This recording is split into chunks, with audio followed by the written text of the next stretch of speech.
that's more like it. I'm sorry you can't see me, guys. But like, I just came out of a Vin Diesel movie from like 2000. It's like all the Chronicles of Riddick. You can't really see anything, sort of dimmed. But had the privilege of going to see a film as we speak right now in the Republic of Ireland. Well, the cinema experience will be a little bit different, and it's going to have the IFCO rating, which is 15A, which actually is more permissive than the 15 in the UK, to where you can bring underage patrons to go see it, provided they are with adult or a supervised guardian. That's the caveat. I mean, it's an adult animation, it's going to be extremely violent, probably like elfinly violent, but minus the nudity, I suppose. But I'll let you all know my thoughts about it after the fact. Alright then, enjoy. Hopefully, at least you can see my glasses in the shadow. I just got out of the Chainsaw Man Reze Arc. Oh, the door opens. How do I put it this way? Although, with that being said, however, this is what the Odeon looks like in Dublin. Nice place. It's called the Point Square. But as far as I'm concerned, I'll put it this way. It was better than Boy and the Heron. It was better than K-pop Demon Hunters, definitely. It was better than Demon Slayer. I've only seen Mugen Train, so I can't speak for the Infinity Cast, so I'm not interested in it. But I do think I was left maybe with a few more questions than what was necessary, but as a whole, you definitely get a lot of action. It is definitely not a family film, it is very violent.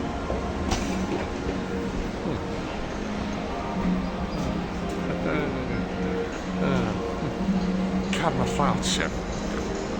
My Bloody Valentine's better than you too, by the way.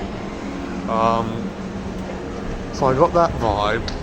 I don't know what was the deal with the character that has no nipples. What? Because they, obviously listed on IFCO report and even MPAA with its R rating, and the IFCO gave it 15A, some nudity. But you wouldn't know it because the level of nudity in it was quite similar to what I saw in Beowulf. Even Belleville was more graphic, and The Simpsons movie, and those were PG-13 films.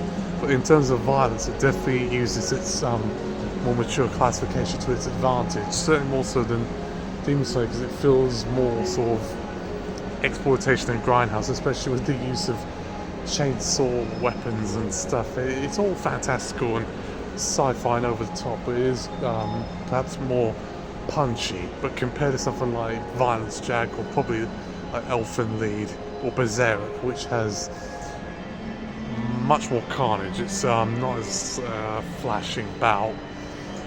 Some of it's also quite personalised, and there's also sexual assault content in it. In those ones, Chainsaw Man sort of sits on that lower end of the sort of the Violence Jag, the Elfen Lied is probably 1 or 2 steps away from like Genocyber, but there's a bit of a tongue-in-cheek element about it that removes it from that sort of Genocyber camp, as far as I'm concerned. But more importantly is the fact that I got to see the film itself in another country, like I've seen in many other countries, because I've went to cinemas in Iceland, in Finland, Austria, France, many times in the US.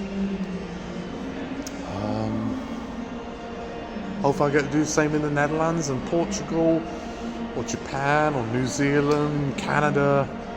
Whichever way you look at it, I'm glad I fulfilled one of my goals. And what better way to see a film like that in Ireland? I can't go wrong with it. So while I don't quite recommend it in the same way that, I would recommend something like Perfect Blue, which I got to see at the Odeon in Greenwich, great film, or Princess Mononoke, or Afro Samurai, or Puni Puni Poeme, which are much better anime-based films, not TV anime, but you get the idea. Then be my guest. Until then, hopefully I can do the same in another country for whatever film it might be. Signing off.